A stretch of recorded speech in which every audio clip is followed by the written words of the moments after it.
नमस्कार साथियों, मैं मनीष भारती संस्कृति पीसीएस प्लेटफॉर्म पर आप सभी का स्वागत करता हूं। साथियों, जैसा कि आप जानते हैं 71वीं बीपीएससी प्रारंभिक परीक्षा को ध्यान में रखते हुए हम लोग प्रत्येक दिन क्या करते हैं कि पिछले एक वर्ष के कुछ टॉपिक को निकालते हैं, करंट अफेयर से संबंधित, उस पर डिस्कशन करते हैं।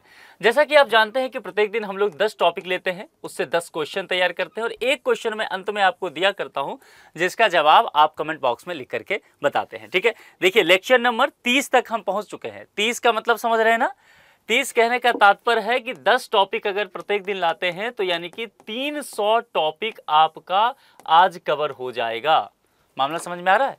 365 दिन का साल होता है, तो आप समझ सकते हैं कि लगभग अगर देखा जाए तो 300 टॉपिक यानी कि साल भर के प्रत्येक दिन के हिसाब से तकरीबन एक टॉपिक निकाल लें तो उतना आपका कवर होता जा रहा है। तो ये ध्यान रखिएगा। और इसके अलावा 30 क्वेश्चन अलग से जो ये देता हूँ, ये PYQ भी आज 30 क्वेश्चन का हो जाएगा, तो वो अलग से 30 टॉपिक आपका तैयार हो गया है। तो ये स्ट्रेटेजी बना के थोड़ा सा करिए, आपका काम बन जाएगा। अब चलिए उस पर चलेंगे लेक्चर पर। उससे पहले आपके लिए एक सूचना है, संस्कृति IAS के द्वारा स्वतंत्रता दिवस के शुभ अवसर पर फ्रीडम ऑफर दिया जा रहा है विभिन्न कोर्सेज पर। ध्यान देना है, ऑफर की वैधता जो है वह 15 अगस्त तक ही है। अब यहां पर देखेंगे UP RO ARO mains course के विषय में है। आप जानते हैं कि हाल ही में यूपी RO ARO का प्रीलिम्स एग्जामिनेशन हुआ है। जिनको भी लगता हो कि कट ऑफ वो पार कर रहे हैं या बाउंड्री पर हो तो समय नहीं गंवाना है, मेंस कोर्स लेकर के तैयारी शुरू कर देनी है। इसमें खास करके देखेंगे क्या कि GS तो है ही, लेकिन इसके अलावा ये जो सामान्य हिंदी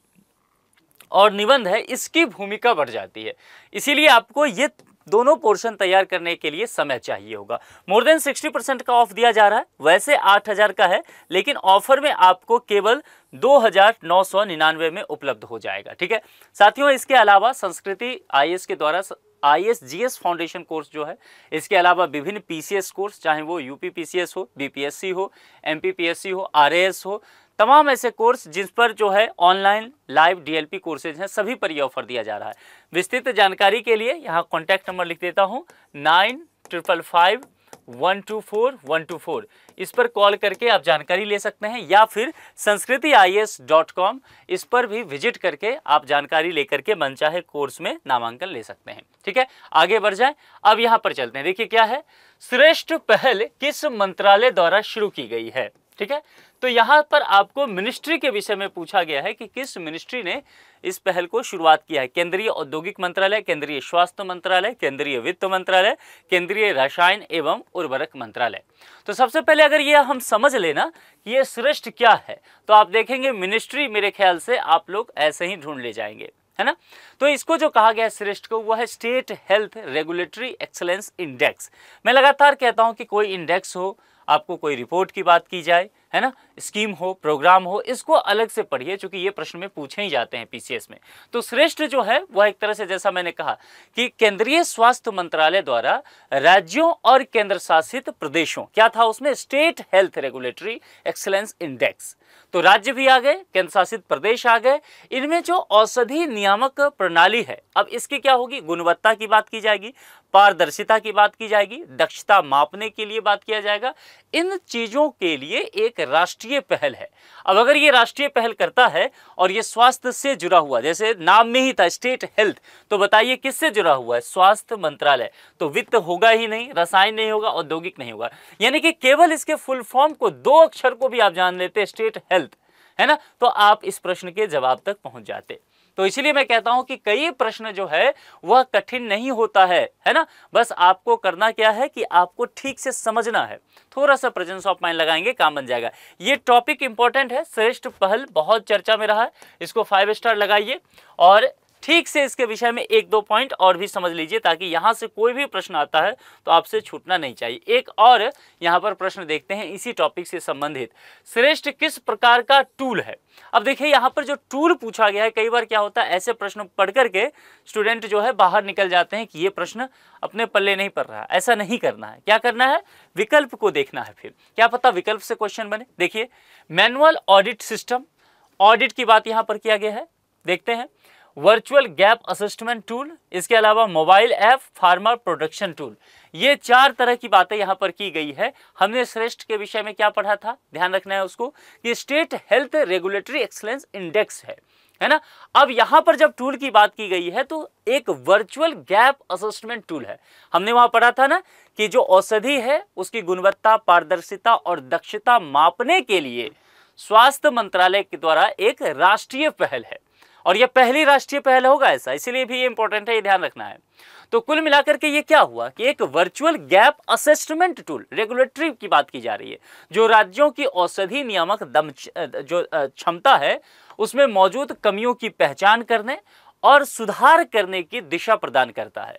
तो कुल मिलाकर के यहाँ पर वर्चुअल गैप असेसमेंट टूल, अगर ठीक से समझ गए हो तो आप इस प्रश्न का जवाब भी यूं ही ढूंढ लेते, है ना। इसके लिए अलग से कुछ भी पढ़ने की आवश्यकता आपको था ही नहीं, ठीक है। बस ये ध्यान रखिएगा, इस पे आता है तो ये दो टॉपिक इंपॉर्टेंट होगा कि श्रेष्ठ है क्या और कैसा ये टूल है।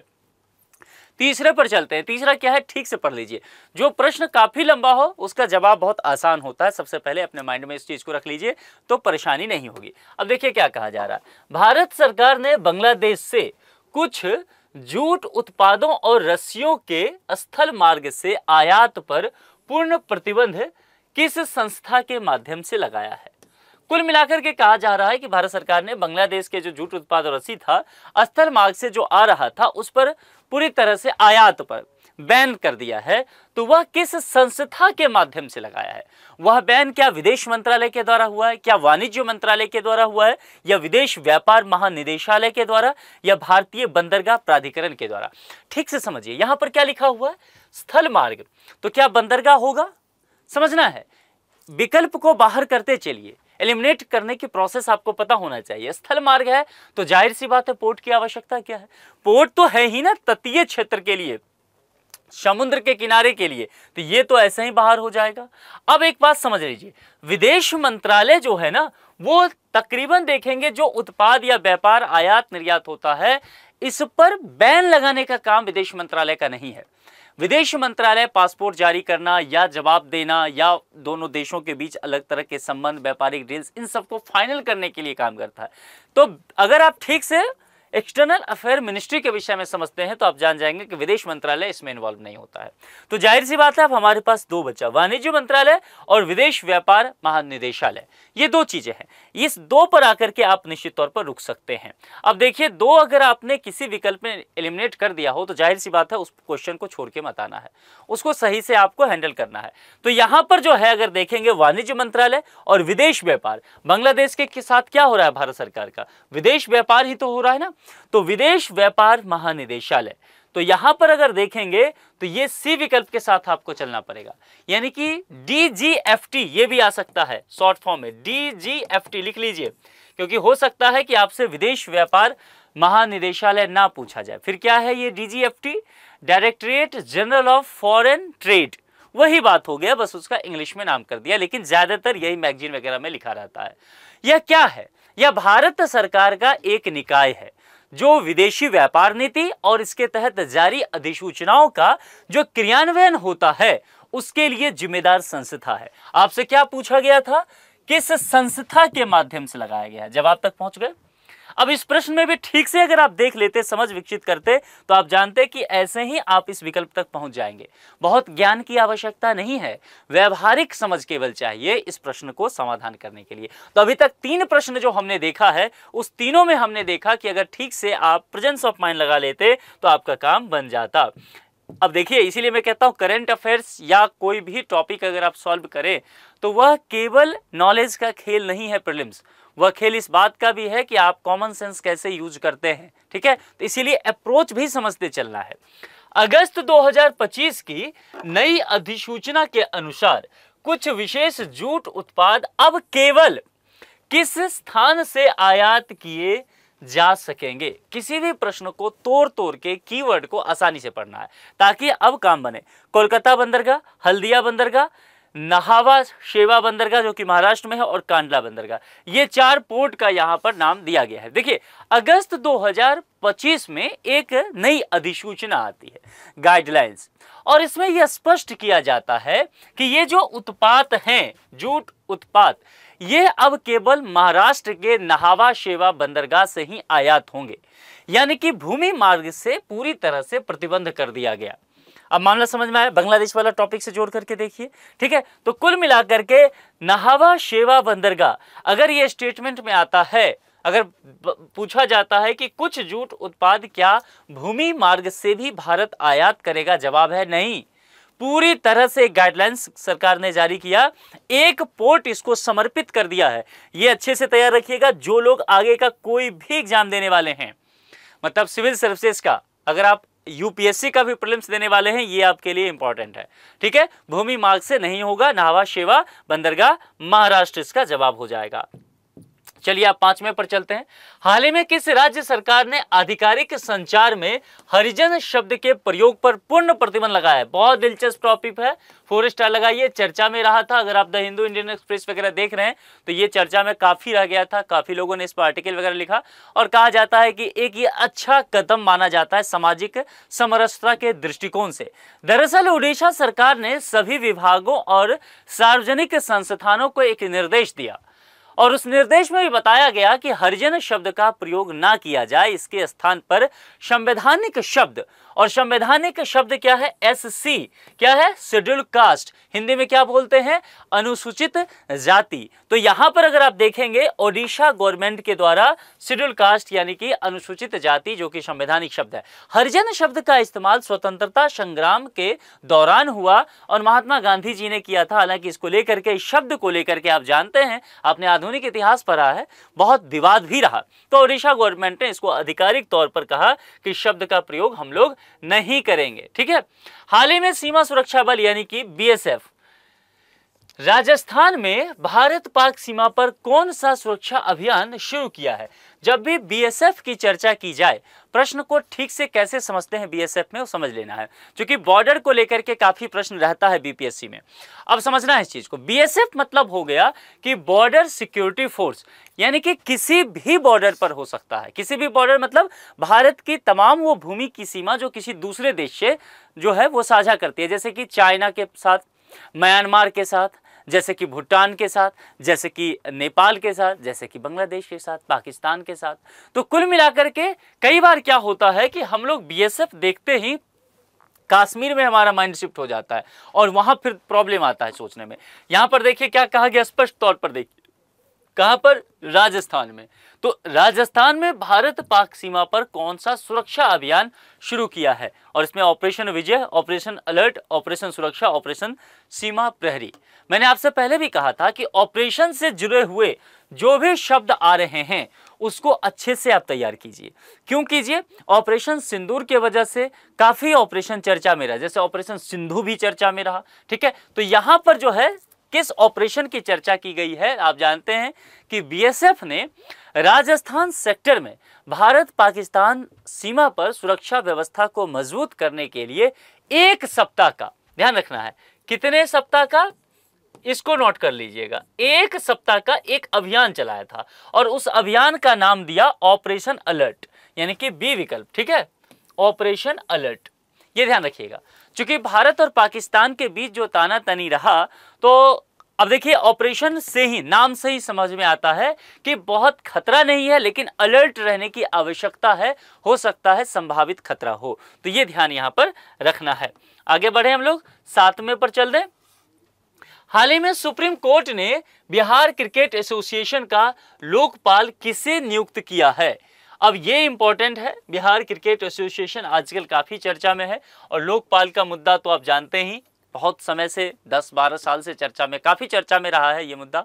सुप्रीम कोर्ट ने अपने एक सेवानिवृत्त न्यायाधीश हैं एल नागेश्वर राव, इस नाम को ध्यान में रखिए, चर्चित व्यक्ति या नियुक्ति वाला जो खंड आता है उसमें पूछा जा सकता है ये नाम, एल नागेश्वर राव, इनको बिहार क्रिकेट एसोसिएशन का क्या नियुक्त किया गया है? लोकपाल।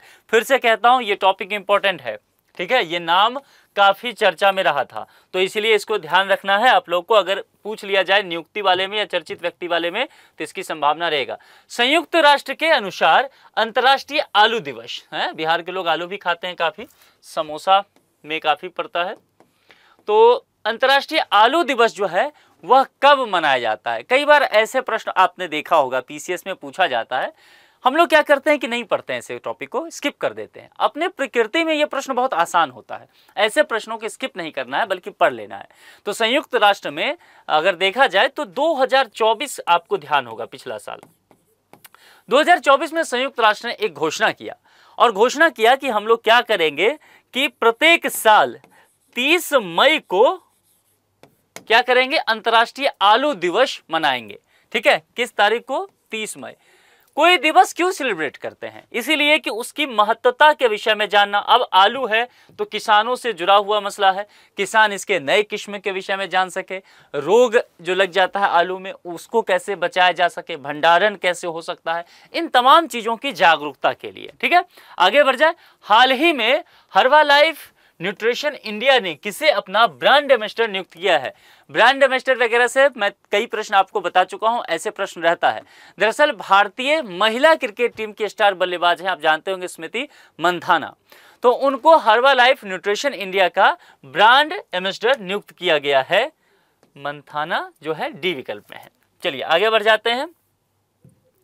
गगनयान मिशन, गगनयान मिशन को नोट कर लीजिए और 4 स्टार लगाइए। देखिए ये साइंस का टॉपिक आ जाएगा, साइंस के जो 25 क्वेश्चन पूछे जाते हैं गगनयान उसमें चला जाएगा, अपना जगह बनाएगा।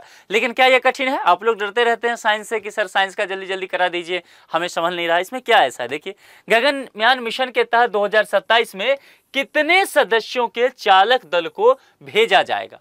अब इसमें साइंस का क्या रोल है बेचारा, आप लोग साइंस को बेवजह बदनाम करते हैं ना, या खुद डरते रहते हैं। तो सबसे पहले हवा खत्म करना है साइंस का। जो लोग साइंस बैकग्राउंड के नहीं है वो परेशान होते रहते हैं। नहीं, इसमें देखिए सिंपल सी बात है, आंकड़े पूछे गए।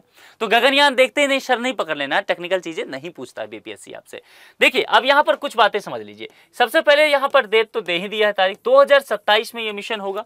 ठीक है, और 400 किलोमीटर की एक तरह से कह सकते हैं कि जो कक्षा है, जो ऑर्बिट है, उसमें भेजा जाएगा। कितना, ये सब कुछ कुछ टेक्निकल पॉइंट है ये ऑर्बिट में, कक्षा में।